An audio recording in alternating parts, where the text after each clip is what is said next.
কিরে মনি, তুই কোথায়? ট্রেন যে ছেড়ে দিল। অফিস থেকে এখনো বেরোতে পারিনি ভাই। তুই চলে যা, আমি পরের ট্রেন ধরে ঠিক পৌঁছে যাব। পরের ট্রেনে মানে? মগের মুল্লুক নাকি? একসঙ্গে যাওয়ার কথা ছিল। তাছাড়া তোর তো এই ট্রেনে রিজার্ভেশন করা আছে। অন্য ট্রেনে এখন তো টিকিটও পাবি না। সে আমি ব্যবস্থা করে নেব, তুই চিন্তা করিস না। আমি ঠিক পৌঁছে যাব। এখন রাখি রে, কাজ সেরে নি, তবে শেষ ট্রেন ধরার একটা আশা আছে। ধুস, এই ছেলেকে নিয়ে আর পারা গেল না। সব জায়গায় যাওয়ার আগে কিছু না কিছু করবেই। ওর সঙ্গে কোথাও যাওয়ার আগে এই বিষয়টা আমার ভাবা উচিত ছিল। বেটা শিউর ভয় পেয়েছে। এখন অচেনা অজানা জায়গায় আমি একা গিয়ে কি করব? কোথায় যাওয়া হচ্ছে? হ্যাঁ, বলছি কোথায় যাওয়া হচ্ছে? বন্ধু তো আসতে পারবে না শুনলাম। মংলাবাড়ি যাচ্ছি। এত জায়গা থাকতে মাংলাবাড়ি কেন? ওই জায়গাটার এমনিতেই বদনাম আছে শুনেছি। তাছাড়া ওই জায়গায় তো একটা রিসোর্ট খুলেছিল, তাও এখন বন্ধ। না না, রিসোর্টটা আবার খুলে গেছে, তাই বুকিং পেয়েছি। তবে জায়গাটা সম্বন্ধে একটা দুর্নাম আছে, সেটা আমি শুনেছি, তাই সেজন্যই তো যাচ্ছি। মানে ব্যাপারটা বুঝলাম না। পেশায় আমি একজন শিক্ষক, কিন্তু নেশায় আমি একজন ভূতের গল্প লেখক। তাই প্লটের খোঁজে এদিকে ওদিকে যেতে হয়। বেশ বেশ, তা না হয় বুঝলাম, কিন্তু মাংলাবাড়ি জঙ্গলে একবার যারা গেছে তারা আর কখনো ফিরে আসেনি, সেই কথা শুনেছেন নিশ্চয়ই। তা বলি বাবা, কি দরকার ওদিকে যাওয়ার? আপনার কথা নিশ্চয়ই মাথায় রাখবো মেসমশাই। আসলে পুলিশ অনেক খোঁজখবর করেও কোনো কিছু পায়নি। ওনারা মনে করেছেন জঙ্গল থেকে ওরা গ্রিন সিগন্যাল দিয়েছে, তাই জঙ্গলে যাওয়ার পারমিশন পেয়েছে। তবে কোনো রকম বিপদ বুঝলে আমি সেখানে থাকব না। আচ্ছা ঠিক আছে, এখন রাত হয়েছে, ঘুমিয়ে পড়ুন। হ্যাঁ, আপনিও ঘুমিয়ে পড়ুন।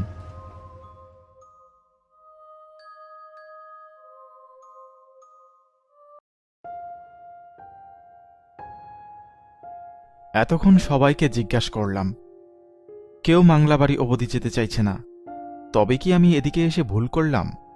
ফিরে যাব, কিন্তু এখন যে ট্রেনও নেই।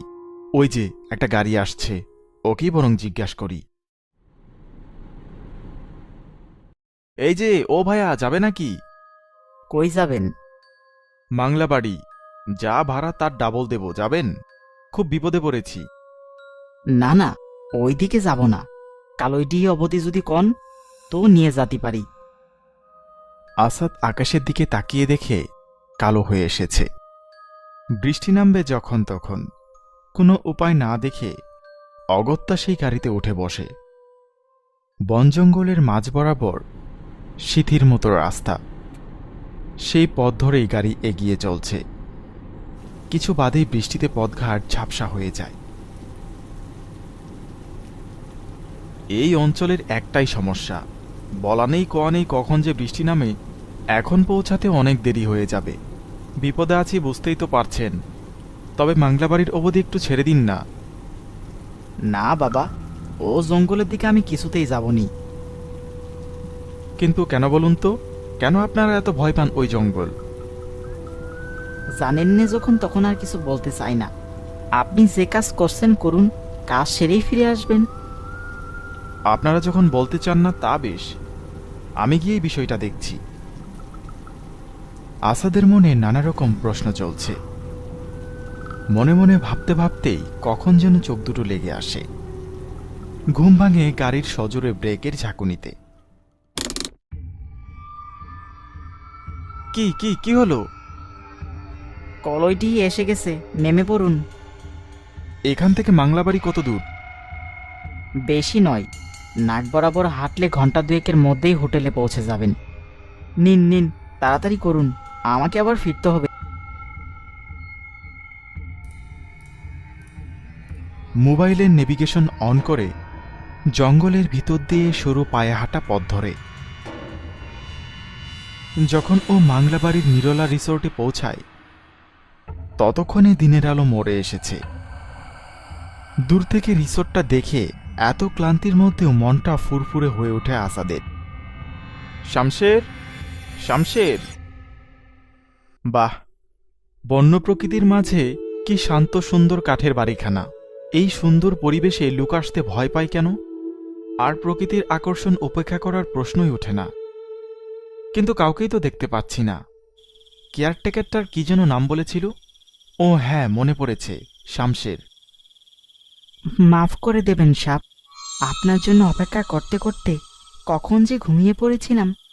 দিন দিন, আপনার সব লাগেজগুলো আমাকে দিন।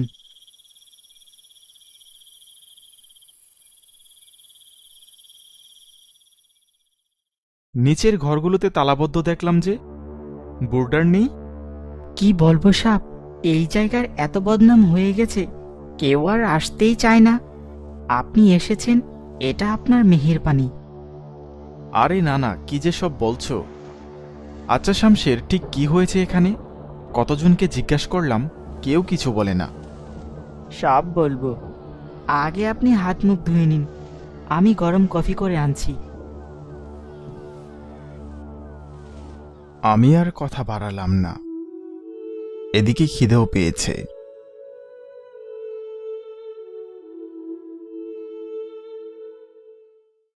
এ কি, ঘরের আলো নিভে গেল কেন? এত অন্ধকার! শামশের, শামশের! এখানেও লোডশেডিং হয় নাকি? হলেও নিশ্চয়ই ইনভার্টারের ব্যবস্থা থাকবে। কিন্তু এখন তো অন্ধকারে কিছুই দেখতে পাচ্ছি না। যাই একবার নিচে গিয়ে দেখি। শামশের, শামশের ভাই! কারো সাড়া পাচ্ছি না। নিচে তো একটাও আলো নেই।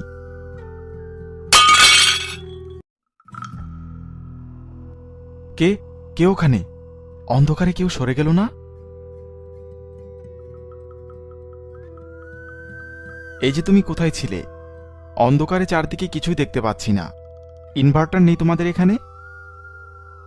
এটা তো এখানকার রোজকার বাত আছে বাবু। আর এতদিন রিসোর্ট বন্ধ থাকার জন্য ইনভার্টার খারাপ হয়ে গেছে। কাজ চলছে, কিছুদিনের মধ্যেই ঠিক হয়ে যাবে। উপরে চলুন, চা আর পাকোড়া ঠান্ডা হয়ে যাবে। আহ, বাইরের বৃষ্টির সঙ্গে এই পাকোড়া একেবারে জমে যাচ্ছে। তা শমশের, এখানে ভূতটুতের উৎপাত আছে নাকি? লুকে এদিকে কেন আসতে ভয় পায়? ভূত নেই, তবে অন্য কিছু আছে। অন্য কিছু মানে? আচ্ছা, তুমি কি কিছু জানো? আজ অবধি যারা এখানে এসেছে তারা নাকি কেউ নিজ বাড়িতে ফিরে যায়নি। পুলিশও তাদের কোনো খোঁজ পায়নি। তুমি জানো তারা কোথায় যেতে পারে? তারা আর কোনোদিন ফিরে আসবে না, এ তার কাজ আছে। কার কথা বলছো তুমি? খবরদার সাপ, তাদের নাম মুখে আনবেন না, তবে সে আবার জেগে উঠবে। কে সে? আমি জানতে চাই শমশের। তুমি কার কথা বলছো, যাকে পুলিশ অবধি খুঁজে পাচ্ছে না? সেই সাক্ষাৎ নরখাদক আছে বাবু, তার নাম আদমখোর। কে এ আদমখোর? তুমি দেখেছো তাকে? না বাবু, শুনেছি। আজ থেকে বহু বছর আগে এই জঙ্গলে কিছু কাঠুরিয়া কাঠ কাটতে আসে, কিন্তু একজনও ফিরে আসেনি। পরের দিন সকালে তাদের রক্তাক্ত শরীর উদ্ধার করা হয়। এরপরে চা বাগানে কাজ করতে আসা মানুষজন দিনে রাতে হপিস করতে থাকে।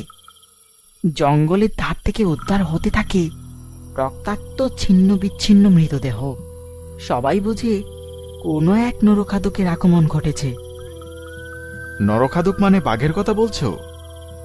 জি সাপ, বাঘ। কিন্তু তাকে কেউ দেখতে পারেনি আজ অবধি। শুধু বনের আড়ালে কাপটি মেরে বসে থাকে, কাউকে দেখলেই ঝাঁপিয়ে পড়ে।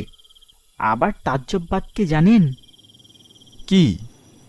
কেউ কেউ বলে সে বাঘ নাকি মেয়ের রূপ ধরতে পারে, মানুষকে ভুলিয়ে ওই জঙ্গলে নিয়ে যায়, তারপর ছিঁড়ে ছিঁড়ে খায়। কি বলছো কি? এ তো মারাত্মক ব্যাপার। তাই বলছি, খুব সাবধানে থাকবেন। ভুলেও রাতের বেলায় জানলার বাইরে তাকাবেন না। আচ্ছা, আমি এখন আসি, অনেক রাত হলো। আমি রাতের খাবার দিয়ে দিচ্ছি, আপনি তাড়াতাড়ি খেয়ে শুয়ে পড়ুন। একদম রাত জাগবেন নে, আর ভুলেও জানলার বাইরে তাকাবেন না। আহ, এই সবুজে ঘেরা বনানীর মাঝে আমার প্রাণটা জুড়িয়ে এলো। চারিদিকে বন্য গন্ধ, তার সঙ্গে পাখির ডাক। কাল রাতে ঘুমটা ঠিক কেমন যেন হল, ছাড়া ছাড়া দুঃস্বপ্নের মতো। কেন জানি না ভীষণ অস্বস্তি হচ্ছিল, ঠান্ডা লাগছিল ভীষণ। আজ সকালে এখানে এসে আমার মনটা একেবারে ভরে গেল। ইস, মণিটা যদি আসতো! বেচারার এমন কাজের চাপ আসতেই পারল না, কাল রাতে মেসেজ করে জানিয়েছে। এই পরিবেশে ছেলেটাকে সঙ্গে পেলে বেশ লাগত। একা একা সৌন্দর্য উপভোগ করে ঠিক মন ভরে না। আরে বাহ, ওদিকে ওটা কি পাখি! চাই কয়েকটা শট তুলে নি চটপট।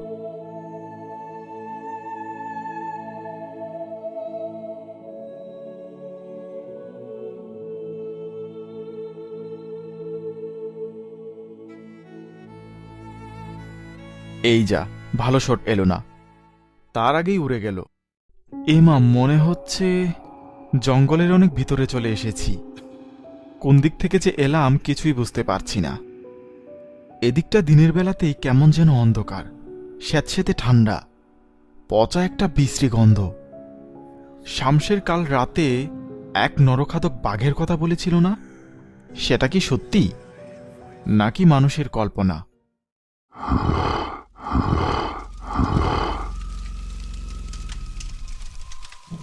ওদিকে ওটা কি? গাছের পাতাগুলো নড়ে উঠল না? কি আছে ওই ঝোপটার মধ্যে? কিসের একটা চাপা গর্জন শোনা যাচ্ছে না? না না, এখানে আর এক মুহূর্ত নয়, আমাকে এখনই ফেরার রাস্তা খুঁজতে হবে।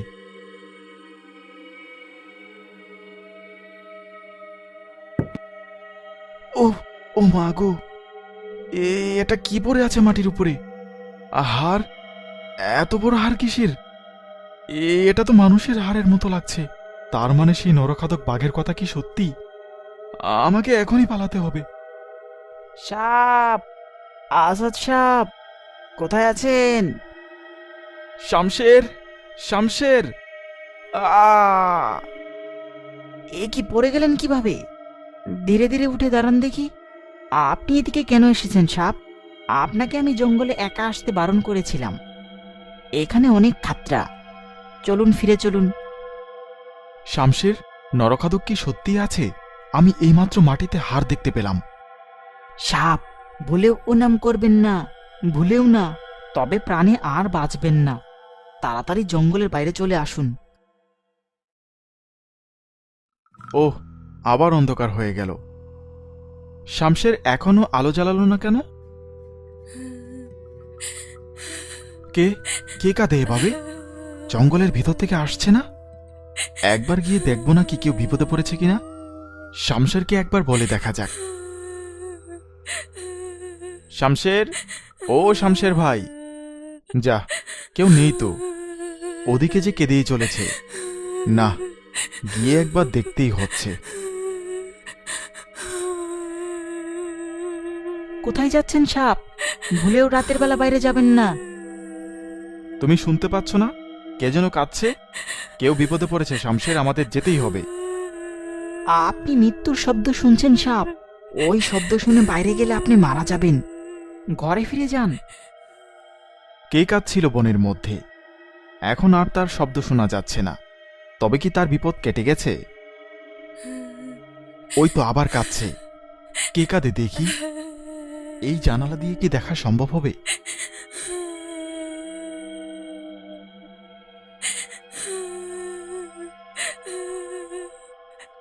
এ যে দেখছি একজন মহিলা, এভাবে একা জঙ্গলে, নিশ্চয়ই বিপদে পড়েছে। না, আমাকে যেতেই হবে, কারো বারণ শুনব না। এই যে শুনছেন?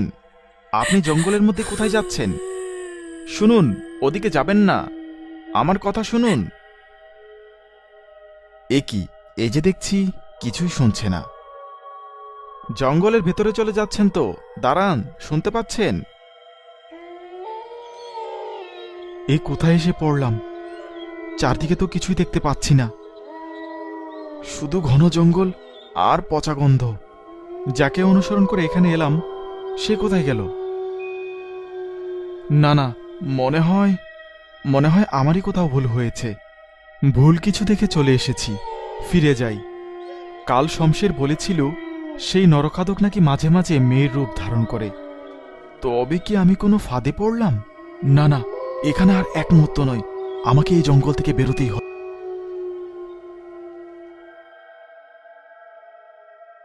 কোথায় যাচ্ছেন সাপ? শমশের, তুমি তুমি ঠিকই বলেছিলে, সেই নরখাতক আছে, ও আমার পিছু নিয়েছে। খুব ভালো করেছো এসে। আমি ভুল করে এই জঙ্গলে এসে পড়েছি। তুমি তুমি আমাকে এই জঙ্গল থেকে বের হওয়ার রাস্তা বলে দাও, নয়তো ও আমাকে শেষ করে ফেলবে।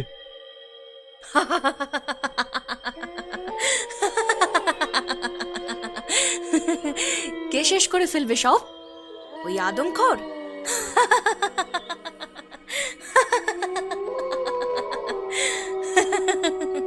কে কে ও? একেই তো আমি অন্ধকারে জঙ্গলে কাঁদতে কাঁদতে ঘুরে বেড়াতে দেখেছিলাম। কে আমরা?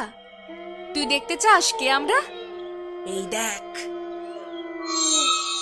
আমি দেখতে পেলাম দুই বিভৎস চেহারার মূর্তি অন্ধকার ফুঁড়ে ধীরে ধীরে এগিয়ে আসছে সামনে। শরীরগুলো ফ্যাকাশে, সারা শরীর থেকে ঝলসানো মাংস পচে ঝুলছে, ঠোঁটের কোনায় রক্ত জমে শুকিয়ে আছে। শমশেরের হাতে একটা ধারালো চপার। না, কে তোমরা? কি বিভৎস রূপ! সাপ বলবো, আগে তোর গলা কেটে শরীরের সব রক্ত খেয়ে নি, তারপর যখন তোর শরীর ছিঁড়ে নরম তুলতুলে মাংসগুলো আমি আর গোমতী ছিঁড়ে ছিঁড়ে খাবো, তখন তোর নয়, তোর শরীরের সঙ্গে গল্প করব। এই, কোথায় পালাচ্ছিস? কোথাও পালাতে পারবি না। আমরা জীবিত অবস্থাতেও কাউকে ছাড়িনি, এখন মৃত অবস্থাতেও কেউ বাঁচবে না। মৃত? হ্যাঁ, এই জঙ্গলের মধ্যেই আমরা বড় হয়ে উঠেছিলাম, তাই আদব কায়দা ছিল একেবারে জন্তুর মতোই। কাঁচা মাংস খেতে আমরা বড় ভালোবাসতাম, সব থেকে প্রিয় মানুষের মাংস।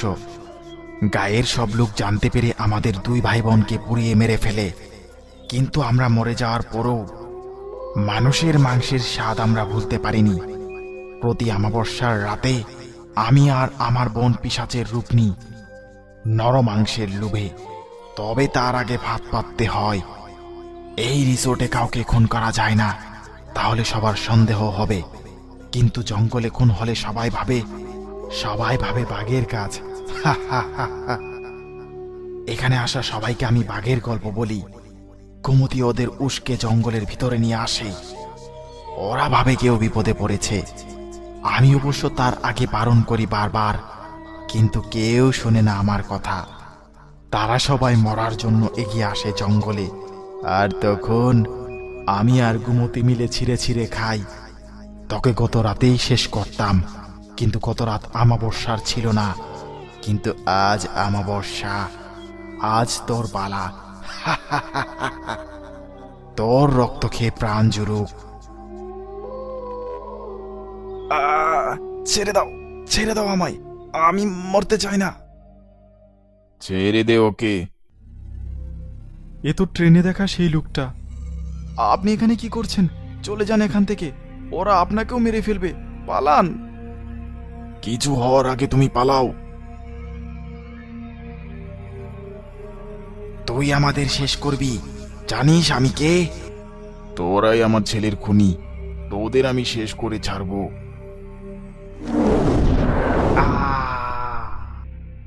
আপনি জানলেন কিভাবে আমি বিপদে পড়েছি?